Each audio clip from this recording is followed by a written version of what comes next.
Hello friend, the unique classes Sonbhadra में आपका स्वागत करता हूं। दोस्तों, जैसे कि हिंदी की मांग थी तो हिंदी का पहला चैप्टर हमने ला दिया वर्णमाला, जो कि वर्णमाला बहुत ही सिंपल तरीके से बेसिक से जानेंगे हम लोग। पहले तो उसका जान लेते हैं कि वर्णमाला के पहले का इतिहास क्या है। तो चलिए, और अभी तक नए हो तो चैनल को सब्सक्राइब कर लीजिएगा और लाइक कमेंट जरूर कीजिएगा। चलिए, सबसे पहले जानते हैं हिंदी वर्णमाला क्या होता है। भाषा की सार्थक इकाई क्या होती है? वाक्य होती है। क्या होती है? वाक्य। वाक्य। और वाक्य से छोटी इकाई क्या होती है? उपवाक्य। क्या होती है? उपवाक्य। उपवाक्य। और उपवाक्य से छोटी इकाई क्या होती है? पद। क्या होती है? पद। पद इस शब्द भी बोल सकते हैं। पद पद से छोटी इकाई क्या होती है? पद। क्या? पद। इसको पद बद्ध भी बोल सकते हैं। पद बद्ध। और वही पद शब्द बोल सकते हैं। पद से छोटी इकाई क्या होती है? अक्षर। क्या होती है? अक्षर। और अक्षर से छोटी इकाई वर्ण ध्वनि होती है। क्या होती है? ध्वनि या वर्ण। ध्वनि या वर्ण। देखिए, भाषा की सार्थक इकाई को वाक्य कहते हैं। वाक्य की छोटी इकाई को उपवाक्य कहते हैं। उपवाक्य से छोटी इकाई को पदबद्ध कहते हैं। पदबद्ध कहते हैं। और पदबद्ध से छोटी इकाई पद शब्द कहते हैं। पद से छोटी इकाई को अक्षर कहते हैं। अक्षर से छोटी इकाई ध्वनि या वर्ण कहते हैं। आप लोग दोस्तों ऐसे एकदम याद करते रहिए वाक्य वाक्य, फिर ऐसे आप मार्क लगा के करेंगे तो बहुत बेहतरीन तरीके से आपको याद करने में सरलता होगी। और वहीं देखा जाए वर्ण होता क्या है। वर्ण जैसे राम हो गया। राम में क्या आपको पता चल रहा है? दो अक्षर है। क्या? दो अक्षर। जैसे यहां दिया है, जैसे राम, राम शब्द में दो अक्षर है। कितने? दो अक्षर हैं। राम, रा और म, दो अक्षर से मिलकर बना है राम। और वहीं राम में चार वर्ण है। अक्षर कितने हैं राम में? दो हैं, लेकिन वर्ण कितने हैं? चार हैं। राम र और आ, र और आ से बना है रा, और म में आधा म है, फिर अ है। ये हुआ चार वर्ण। इससे क्या हुआ? राम। रा का आधा र, फिर आ, फिर म में हो दो वर्ण है, आधा म, फिर अ। इससे होता है राम। चार अक्षर, चार वर्ण से मिलके बना है राम, और दो अक्षर से मिलके बना है राम। वही वर्ण की परिभाषा की बात किया जाए तो आप वर्ण की परिभाषा सिंपल सी आप कह सकते हैं कि भाषा की सबसे छोटी इकाई ध्वनि है। इन ध्वनियों को ही वर्ण कहते हैं। क्या कहते हैं? वर्ण कहते हैं।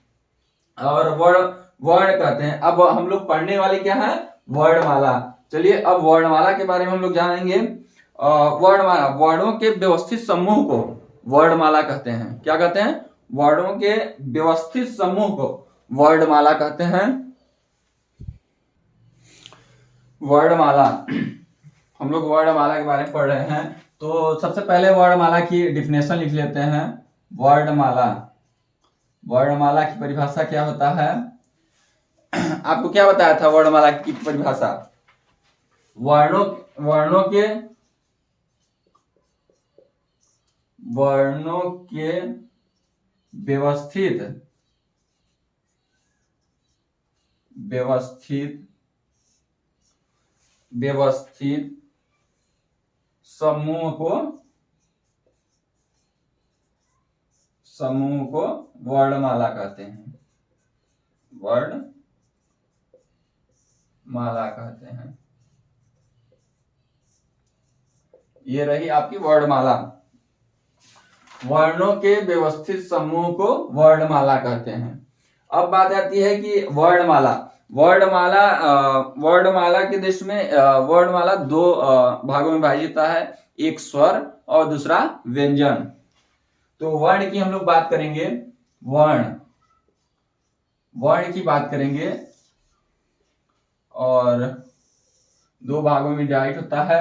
एक होता है स्वर और एक होता है व्यंजन।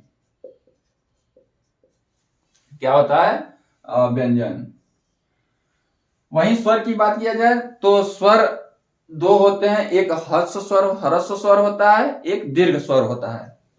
तो अच्छे से लिखेंगे हम लोग, स्वर।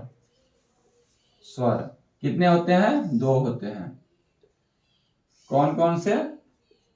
एक ह्रस्व स्वर, ह्रस्व क्या होता है? ह्रस्व स्वर, और एक होता है दीर्घ। क्या होता है? दीर्घ। ये हुई ह्रस्व। अब ह्रस्व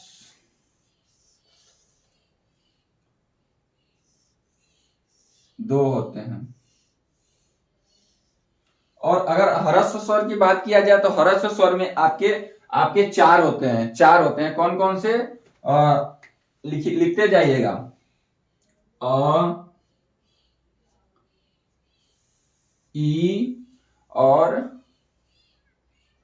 उ, और एक क्या है आपका? क्या है? ऋषि। क्या है? ऋषि। ये आपके चार ह्रस्व हो गए। क्या हो गए? चार आपके ह्रस्व स्वर हो गए। वहीं दीर्घ स्वर की बात किया जाए तो दीर्घ में हो जाएगा आ, ई, उ और ए। बड़ा ए होगा और छोटा ए दोनों होगा। क्या होगा? बड़ा और छोटा होगा दोनों। ए ए दोनों होगा, ध्यान रहे। और ओ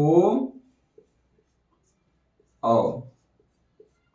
कितने हो गए? 1 2 3 4 5 6 7। आपके दीर्घ स्वर कितने हो गए? टोटल 7 हो गए। तो 7 4 11। तो आपके स्वर कितने हो गए? 11। अगर स्वरों की संख्या पूछा जाए तो आप 11 बताइएगा। अगर ह्रस्व स्वर की संख्या पूछी जाए तो 4 बताइए। वहीं दीर्घ स्वर की संख्या अगर पूछे तो 7 बताइएगा। आपके सामने है। अब बात करते हैं व्यंजन के बारे में। व्यंजन व्यंजन व्यंजन के बारे में हम लोग चलते हैं अब नेक्स्ट। वहीं व्यंजन की बात करें, व्यंजन स्पर्श पहला होता है स्पर्श व्यंजन। कौन? स्पर्श व्यंजन। इसके बारे में डिटेल से बात करेंगे। स्पर्श व्यंजन। स्पर्श व्यंजन के बाद अंतस्थ। क्या बात करेंगे? अंतस्थ।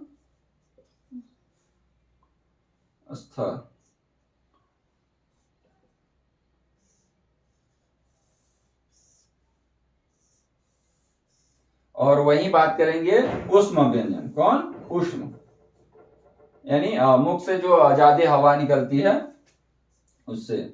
और फिर हम लोग बात करेंगे ऊष्म व्यंजन, और बात करेंगे फिर आगत व्यंजन का। कौन सी? आगत व्यंजन। आगत आगत व्यंजन कौन कौन से हैं उसके बारे में हम लोग बात करेंगे। और फिर लास्ट वाला है आपको संयुक्त व्यंजन। कौन सा? संयुक्त संयुक्त व्यंजन।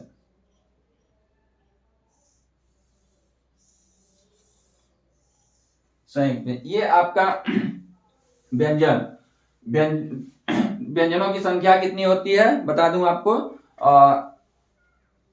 टोटल व्यंजन 33 की अगर बात की जाए, ऐसे तो होती है कुल व्यंजन 41 होते हैं, लेकिन मुख्य रूप से आप 33 ही बताइएगा। और व्यंजन बात करते हैं स्पर्श व्यंजन। स्पर्श व्यंजन क वर्ण से ले क वर्ण से लेके क वर्ण से लेके आपको प वर्ण तक। क्या? क वर्ण से लेके प वर्ण तक, और तथा दो और आ जाते हैं क से लेके वर्ण तक। जैसे आपको पता है क वर्ण क्या होता है? क ख ग घ अंगा, ये क वर्ण हो गया। अब वैसे ही आप प वर्ण तक जाइए, च छ ज झ इया, वो च वर्ण हो गया। ट वर्ण ट ठ ड ढ अड़ा, ये ट वर्ग हो गया। और त वर्ग त थ द ध न, ये हो गया त वर्ग। और प वर्ण प फ ब भ म, ये आप लोग टोटल होते हैं कितने 25। और प्लस दो और होते हैं, दो और कौन कौन से होते हैं, र र और ढ, ये दो और होते हैं। ठीक, तो टोटल होते हैं यहाँ 27। टोटल व्यंजन 27 आपको हो गई। वहीं अंतस्थ व्यंजन की बात करें तो अंतस्थ व्यंजन 4 होते हैं। कितने, 4 व्यंजन होते हैं। कौन कौन से, टोटल 27 हो गए। यहाँ इसको मिटा दे रहे हैं। 27 अंतस्थ व्यंजन कौन कौन से होते हैं, लिख लीजिएगा, य र ल और व, ये 4 वर्ण होते हैं अंतस्थ व्यंजन। वही उष्म व्यंजन की बात किया जाए, उष्म व्यंजन की, तो ये भी कितने होते हैं, 4 होते हैं। कौन कौन से, स ख स, और कौन से होते हैं, ह, ये 4 होते हैं। वहीं आगत व्यंजन की बात करें तो आगत व्यंजन हो जाता है आपका ज और फ, ज और फ, दो व्यंजन यहां से हो जाते हैं। और अब बचे कितने, संयुक्त व्यंजन। संयुक्त व्यंजन भी कितने होते हैं, 4 होते हैं। 4 कितने, 4, कौन कौन से, छ त्र, छत्र, ज्ञान, ज्ञ और स्र। ज्ञ, हम लोग बचपन में पढ़ते, हम लोग को सिखाया गया है ज्ञान, ज्ञान, तो ज्ञान नहीं होता है, वो ज्ञ होता है। क्या होता है, ज्ञ। ये इनका भी संयुक्त व्यंजन बोलेंगे, ये भी 4 होते हैं। तो हम लोगों ने टोटल गिन लेते हैं, कितने होते हैं, 31, 35, 37, 41, कितने, टोटल 41 हम लोग के व्यंजन हुए। लेकिन अगर एग्जाम के दृष्टि से बात किया जाए तो स्वरों की संख्या कितनी है, हमको बताया था 11, और कुल व्यंजनों की संख्या कितनी हो गई, 41। और उष्म व्यंजन, अंतस्थ व्यंजन, स्पर्श व्यंजन, ये टोटल मिला के 33 व्यंजन होते हैं। ठीक, यहां से होता है 33। और टोटल व्यंजनों की बात किया जाए, यहां लिख लीजिए आप, यहां स्टार बना के आप लिखिए, स्वरों की संख्या, स्वरों की संख्या कितनी है, 11। और वही बात किया जाए कुल व्यंजनों की, कुल व्यंजनों की संख्या 41 होती है। 41 होती है, कितनी, 41। आपका टोटल हो गया 1 1 2 और 4 1 5। अगर वही बात किया जाए वर्ण, कुल वर्णों की संख्या कितनी होती है,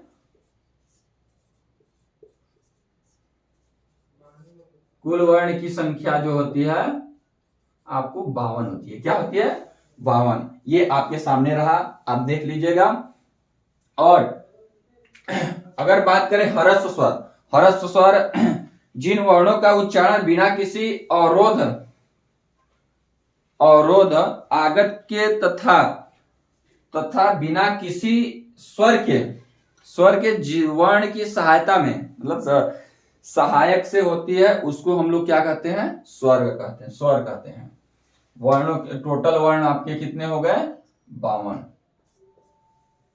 ये रही आपकी कुछ मैप जो कि वर्णमाला के संबंधित है। आप लोग एक बार स्क्रीनशॉट ले लीजिए, जिससे कि अच्छा पढ़ सके। चलिए, उम्मीद करता हूँ स्क्रीनशॉट ले लिए होंगे इसका। तो हम आपको बता दें कि जिन वर्णों को उच्चारण बिना किसी अवरोध तथा बिना किसी दूसरे वर्ण की सहायता से होता है, उसको स्वर कहते हैं।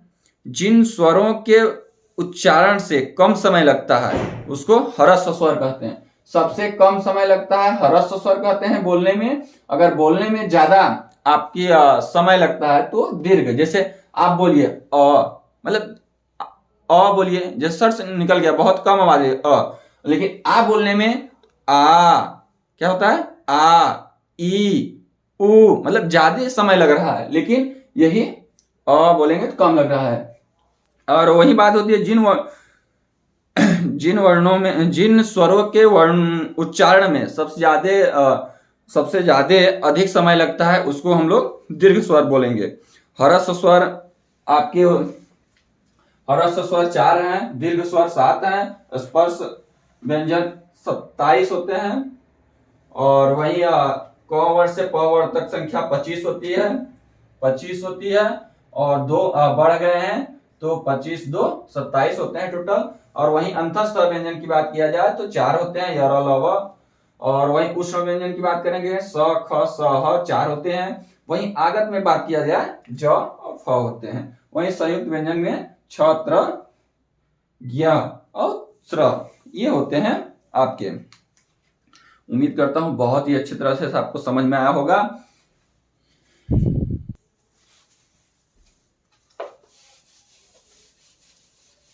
दोस्तों उम्मीद करता हूं कि आपको समझ बहुत अच्छा आया होगा, समझ में आया होगा। और हम लोग बात करेंगे कि वर्ण के विभाजन, वर्ण के वर्गीकृत कितने प्रकार के हैं। तो इसके पहले हम लोग जान लेते हैं कि जो हिंदी वर्णमाला को स्थापित करने का श्रेय किसको जाता है। पाणिनि नामक विद्वान थे, उनको जाता है। कौन, किसका श्रेय जाता है? पाणिनि। क्या किसको जाता है? पाणिनि को। पाणिनि जी को स्थापित करने का श्रेय जाता है। कौन? वर्णमाला को। ठीक। और वहीं हम लोग बात करते हैं कि वो हिंदी वर्णमाला में वर्णों की संख्या कितनी है? 52 बताए थे। अगर हिंदी वर्णमाला में स्वरों की संख्या पूछी जाए तो 11 बताइएगा। अगर वहीं व्यंजनों की संख्या पूछी जाए मूलतः तो आप 33 बताइएगा। अगर कुल वर्ण व्यंजनों की संख्या पूछे तो आप 41 बताइएगा। टोटल अगर वर्णमाला की संख्या पूछी जाए तो आप वर्ण 52 होते हैं। इतना आप लोग को पढ़ चुके हैं। अब हम लोग पढ़ेंगे विभिन्न आधार पर वर्गीकृत किया गया है। वर्गीकृत क्या? विभिन्न आधार पर, विभिन्न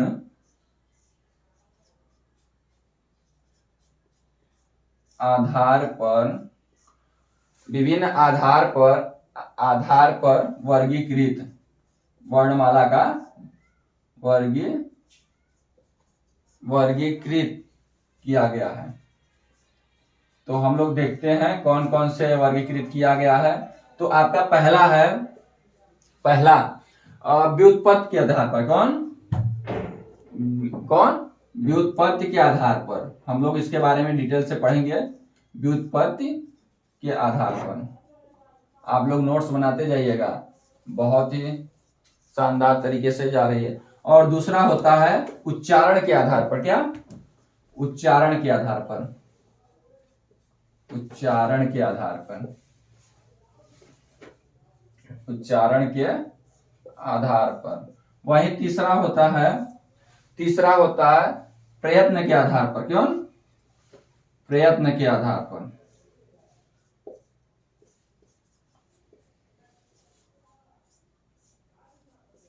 प्रयत्न के आधार पर। वही चौथा होता है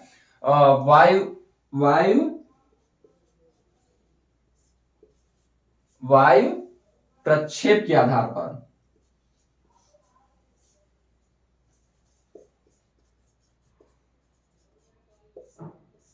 वायु प्रक्षेप के आधार पर। वही पांचवा होता है जात के आधार पर। कौन से?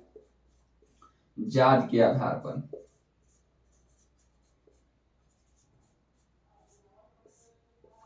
जात के आधार पर आपके 5 प्रकार देते हैं। वर्ण में 5 प्रकार से हम लोग वर्गीकृत करते हैं। पहला है व्युत्पत्ति के आधार पर, दूसरा है उच्चारण के आधार पर, प्रयत्न के आधार पर, और चौथा है वायु प्रक्षेपण के आधार पर, और पांचवा है जात के आधार पर।